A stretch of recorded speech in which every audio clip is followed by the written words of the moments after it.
Well, welcome to Open House. Today, I'm joined by Realtor Lydia Hallay. She brings her experience as a union organizer to real estate, and she's inviting us to see our role through a different lens, one that centers on community building rather than just selling. She shares how she approaches each client experience as an opportunity to advocate, connect, and lead with heart. Lydia, thanks for being here today. Thank you. Yeah, it's so fun to have you here. I love that you came to this work as a union organizer. And I'm sure a lot of us out there listening would love to hear, walk us through your experience as a union organizer and how does that inform your work as an agent? It's a unique experience, I think. And I sometimes forget that not everyone knows what it means to be an organizer. It's not like organizing a sock drawer. Mm-hmm. I am a Virgo and I'm like super into that. But it's about bringing folks together with a common cause and helping them move to action. And so I spent 17 years working as a union organizer prior to real estate. I spent about half that time working in the public sector with, city, county, municipal employees. And then the other part of that time was in the private sector in healthcare. And so, I had a really great opportunity in doing that work to talk to thousands and thousands of people, not just across Oregon, but across our country doing, national work. And, really got, I think, rooted experience in what it means to build community with folks across difference and to help people through a process. The unionization process is very complex. It's hard. You're up against tough odds. And, it's not an easy path forward for a lot of folks. It takes lots of time, lots of tries often for people to successfully form a union. And so, I think that really lends itself well to real estate because oftentimes, and especially in this market, people who are trying to buy a home are facing tough odds. It's a complex, overwhelming process, much like forming a union. And, it can feel like a really lonely process that you're engaged in by yourself when really, it's a process that involves lots of people and a whole team supporting a homeowner or a home purchaser through all the different gates that are, part of buying a home. And I bet, like in buying a home, in union organizing, you've got all these different hidden interests, like the things that people want that you don't know what it is that's actually going to create movement sometimes. Like on the surface, a lot of times it seems like, okay, this is obvious what this is about and this is about. In a real estate deal, it's like, I want to buy a house and this is the price I want for a house. But we know that there's a lot not being said there. And I bet with union organizing the same way, and how to get people maybe sometimes too off their pet interest to get something done for the collective good. Absolutely. And I think, for a lot of people, when they're forming a union, they're really scared. There are a lot of unknowns involved in building power in the workplace with your coworkers and a sense of agency in your workplace. And I think that's also true, when you're engaged in the home buying process for a lot of folks, feeling like, the process is overwhelming and complicated. And, my role, both when I was helping folks form unions and also here as a realtor now in my current chapter, it's really about empowering people with information to help them make good decisions and to see a vision for the future that might feel unattainable for a lot of people. How do you think that not knowing what you didn't know when you came into real estate, like you've got all this breadth of experience and information, but real estate was new, and how do you think that's helped you walk in and be successful? I think working in the labor movement and in community organizing really prepared me for my work in real estate, in that when I was doing union work, I was just sort of dropped into a situation with no training, no connections. and not really a plan. I had to kind of, go in there and figure it out on my own. And so I'll kind of give you an example of like what a typical day in the life of my union organizing chapter was, which is, I would get sent to a city or a town I'd never been to, like dropped into like Mason City, Iowa. This was, back in the early 2000s when I started doing union work, and we didn't have Google Maps. Maybe we got MapQuest at some point. But, I was just sent to a place I'd never been before. I would, if it's Mason City, Iowa, I'd pick up my rental car. I would, which group of workers I was going to organize. But I didn't have a list of those workers. I maybe knew like one or two people that had made contact with the union. And I would go to the gas station. I would get a Thomas guide, a map book, and try to find my way around a town I'd never been to. And I would maybe have like one or two workers that had reached out to us and made a connection. And I would go to their houses and I would talk to them and just listen, ask open-ended questions and listen, and glean as much as I could about, what they were experiencing in their day-to-day lives at work. What were the things that were hard for them about their jobs? What are ways they wish they felt more supported in their work? And, oftentimes, especially going into people's homes where they feel really safe and comfortable, they would open up to me about all sorts of things that they were experiencing in the workplace that were really challenging. And my job was to help them connect with other coworkers who were perhaps experiencing similar frustrations or troubles. And then, often I would leave that home visit with a worker with a name of a couple of other folks that they trusted, that they would clear the way for me to go and visit them at home and talk to them about their experience. And, I think doing that work for, 17 years, I really got good at just holding space for people to open up about their hopes and dreams for the future and their fears, and what they felt like was standing in the way of them achieving something better in the workplace, right, or in their lives. And so, I try to bring that experience now to my work in real estate by just holding space for people to share with me what their home hopes and dreams are,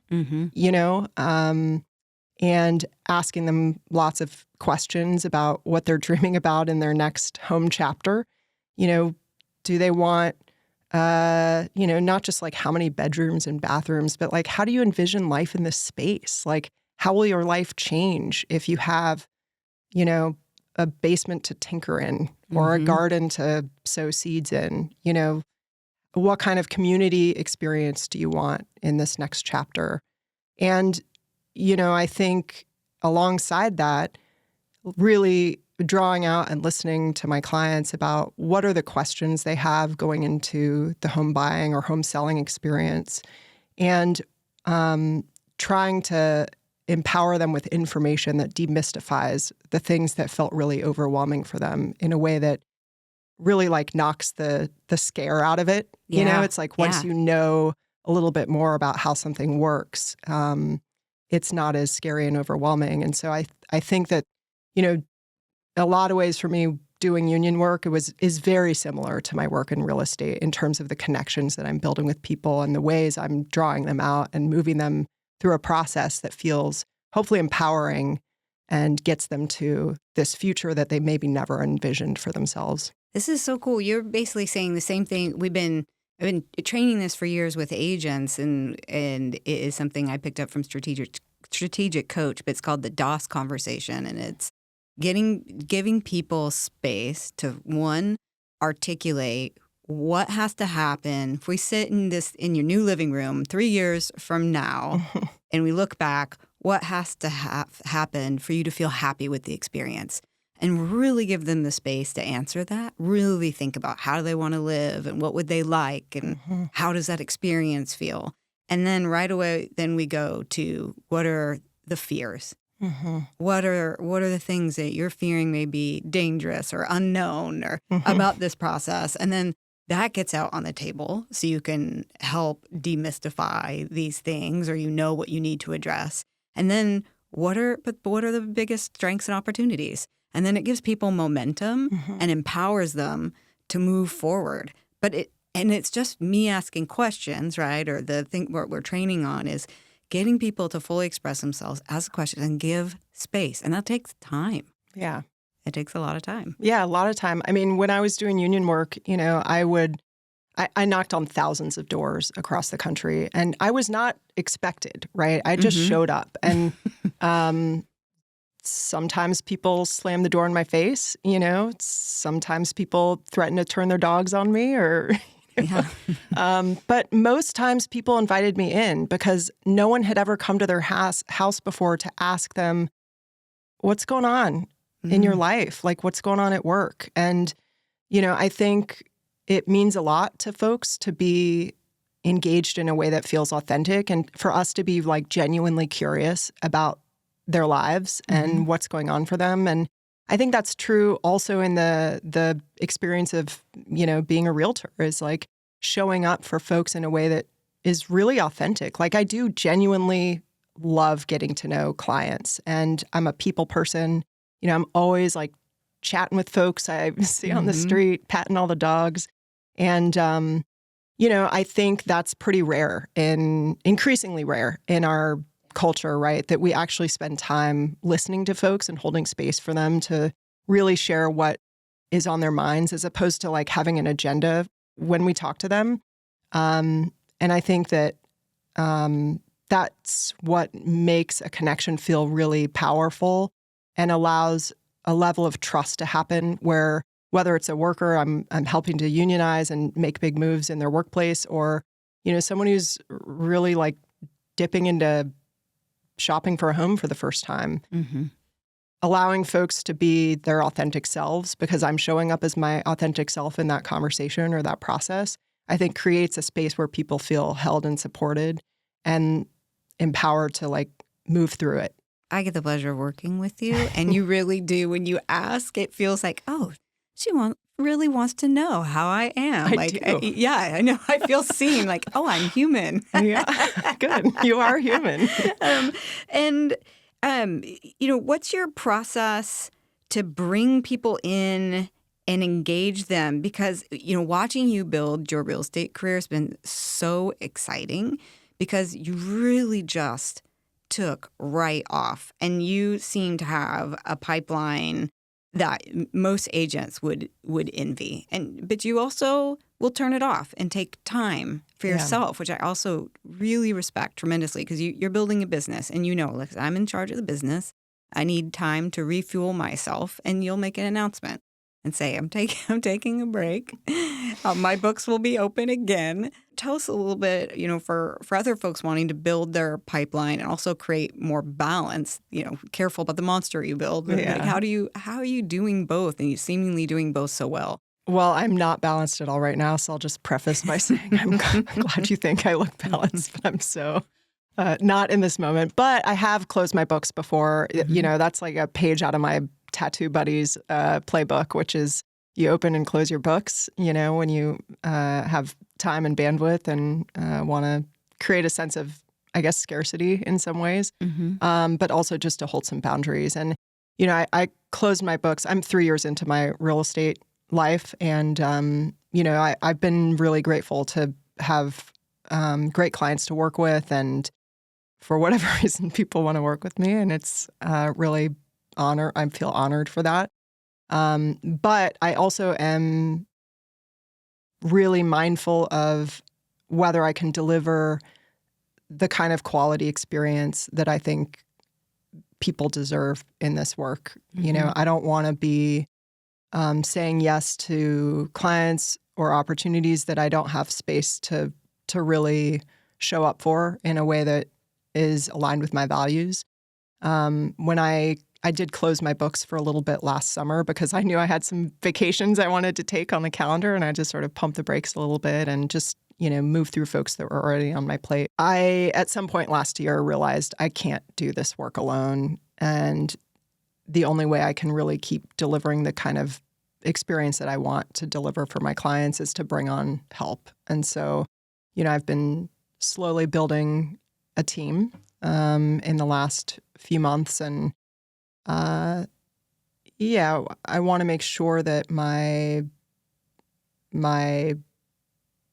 systems are in place to support people, through this process, and also to make sure that I'm not over my skis in taking on bandwidth that I don't have capacity for, or, clients I don't have capacity for. I mean, I'll refer people out. I've done that before. And if someone comes, through my door that's like, I'm not a great fit for, or if they are looking at properties that I'm not really well suited for, like a floating home, like I'm not a floating home expert. I don't have my license in Vancouver or Washington. And so I don't really need to do that. So I'm going to refer those things out to people, because I really do believe that folks deserve a quality experience, and I'm not for everyone, and that's okay. You strike me as someone who comes from a place of abundance, and you've built this really beautiful practice that is so focused on client advocacy. And even in the growing of your business, you took the pains to grow your business because your commitment was to serve your clients.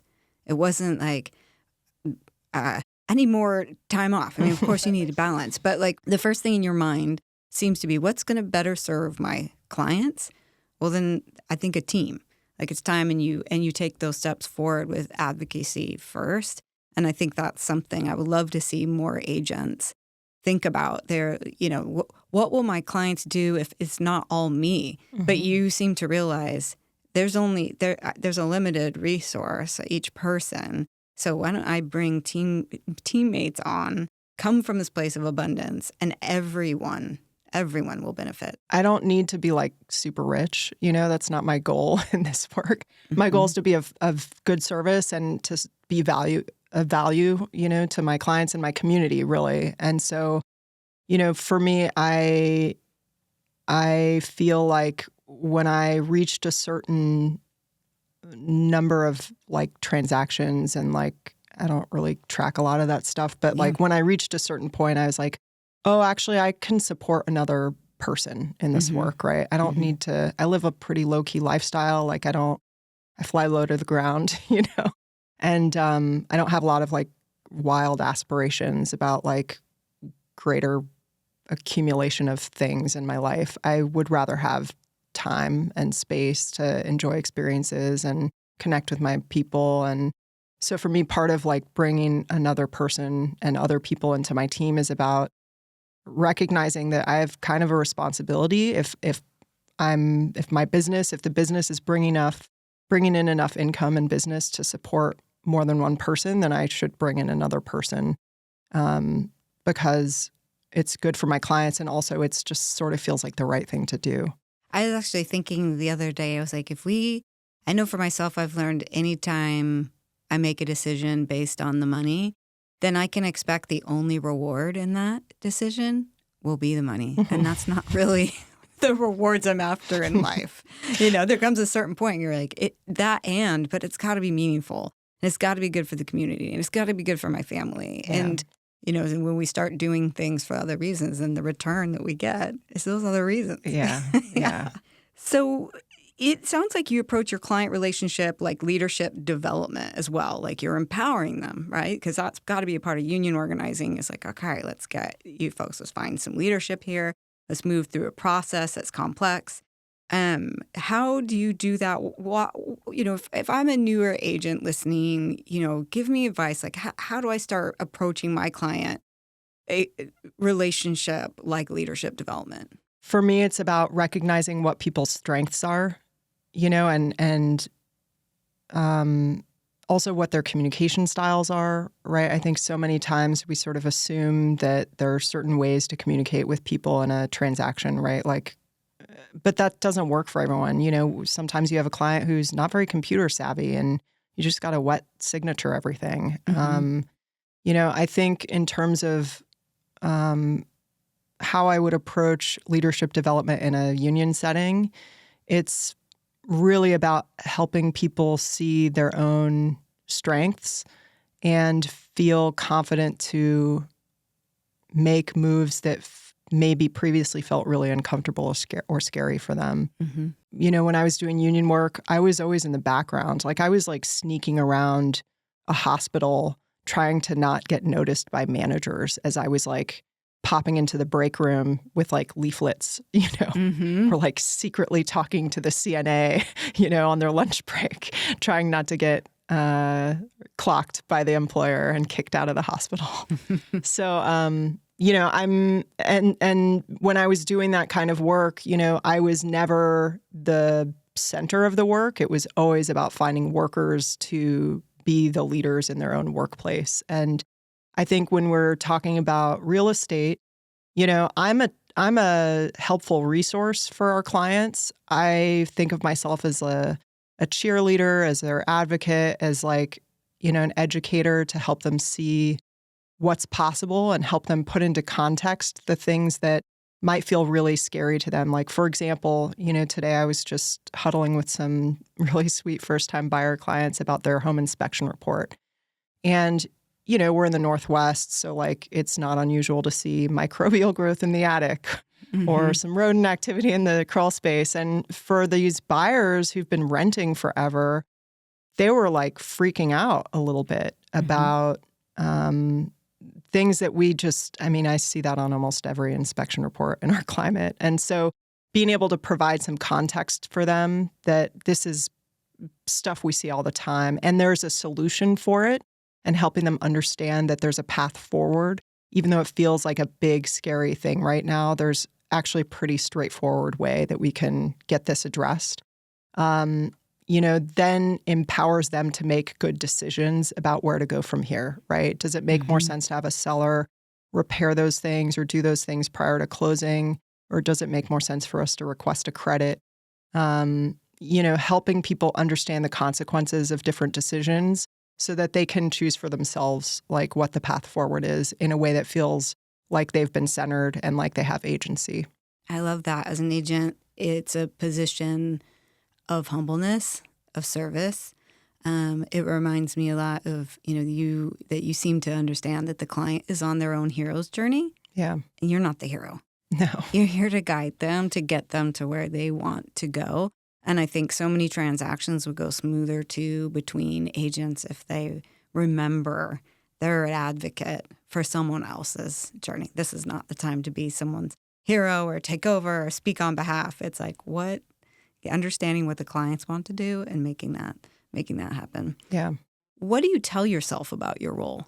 I think I tell myself that I'm here to be just a good member of my community and put the skills that I've accumulated in my many lives to use for people. I think, there's that quote from like 2001 Space Odyssey where it's like, I'm just trying to put myself to the best possible use, which is what any human could hope for, I think is the quote from HAL 9000. And it's like, I think that really is my role and my purpose is like to just be of good use to folks and to help them achieve something that can feel really out of reach increasingly for folks.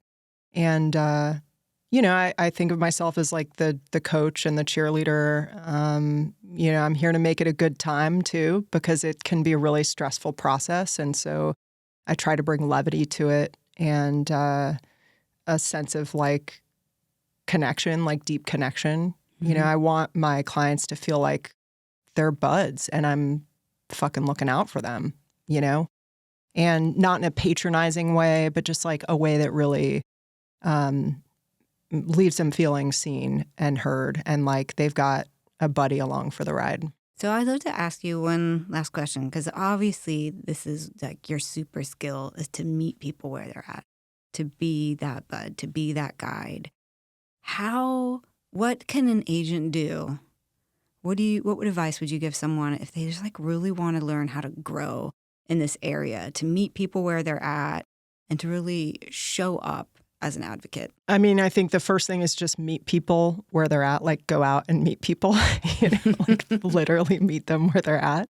And to just And do you mean like in their homes, like see how they're living, see how they're... I mean, definitely in their homes. For me, when I'm going out and working with a buyer, I really like to see where they're currently living, if at all possible, because that helps me understand what their current living situation looks like and what the pinch points might be that they're not fully articulating to me. But I could see right away when I walk in, I'm like, oh shit, you have too much stuff in here because you don't have space. Let's find you a bigger space.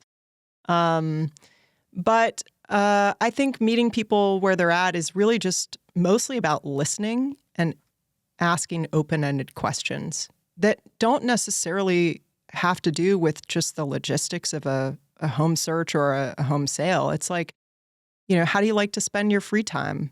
What do you do on a free Sunday? How do you like connecting with your community? What hobbies do you wish you had more time for in your life?